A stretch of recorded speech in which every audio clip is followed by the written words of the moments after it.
इथे मी 1 वाटी दही घेतलेलं आहे.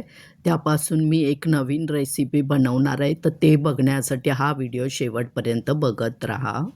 मी मंगळवार आणि शुक्रवार व्हिडिओ अपलोड करते. तर ते बघण्यासाठी तुम्ही Facebook आणि Instaवर असाल तर फॉलो करा. YouTubeवर असाल तर सबस्क्राईब करा आणि जे पुढे बेल आयकॉन दिसते ना त्यावर क्लिक करा. म्हणजे जेव्हा मी व्हिडिओ अपलोड करेन तेव्हा तुम्हाला नोटिफिकेशन मिळत जाईल. मिक्सरच्या भांड्यात 1 वाटी दही, मूठभर कोथिंबीर आणि थोडंसं अगदी आलं घेतलेलं आहे, 5-6 लसूण पाकळ्या घेतलेल्या आहेत, पाव चमचा जिरं आणि 5-6 हिरव्या मिरच्या घेतलेल्या आहेत. त्या तुम्ही आवडीप्रमाणे घेऊ शकता आणि आता आपण मिक्सरला छानपैकी बारीक करून घेणार आहोत. तर आता आपलं मिक्सरला बारीक करून झालेलं आहे.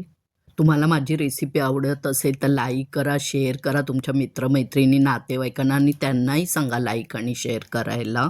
एक मोठा चमचा तेल घेतलेलं आहे, 5-6 ठेचलेल्या लसूण पाकळ्या घेतलेल्या आहेत आणि 5-6 कढीपत्त्याची पानं घेतलेली आहे. पाव चमचा जिरं घेतलेलं आहे, पाव चमचा मोहरी घेतलेली आहे आणि पाव चमचा हळद घेतलेली आहे. मिक्स करून घेऊया. इथे वाटण जर घट्ट झालेलं असेल तर अर्धा ग्लास पाणी अगोदरच भांड्यात घाला आणि गॅस कमी करा आणि फोडणीमध्ये ओतताना पटकन चमच्याने ढवळून घ्या, म्हणजे जेणेकरून ते खाली लागणार नाही. आणि त्याच्यानंतर मग तुम्हाला किती घट्ट करायचं, पातळ करायचं त्यानुसार तुम्ही पाणी वाढवू शकता. मी इथे एकूण 1.5 ग्लास पाणी घातलेलं आहे आणि मीडियम ठेवायचं, एकदम पातळ पण करायची नाही, एकदम घट्ट पण करायची नाही आहे. आणि 1 चमचा मीठ घातलेलं आहे. छानपैकी मिक्स करून घेऊया. रेसिपी आवडली तर कमेंट करत जा. मला तुमच्या कमेंट वाचायला खूप आवडतं आणि तुम्ही कोणत्या गावातून, शहरातून, देशातून बघता तेही खाली कमेंटमध्ये सांगत जा.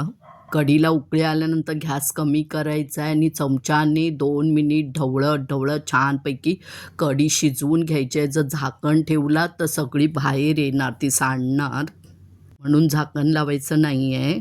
छान अशी कढी तयार झालेली आहे. तर आता श्रावणही चालू होतोय, तर तुम्ही ही साधा भात, पुलाव, खिचडी, मसाले भात, भाकरी, चपाती कशाबरोबरही तुम्ही खाऊ शकता.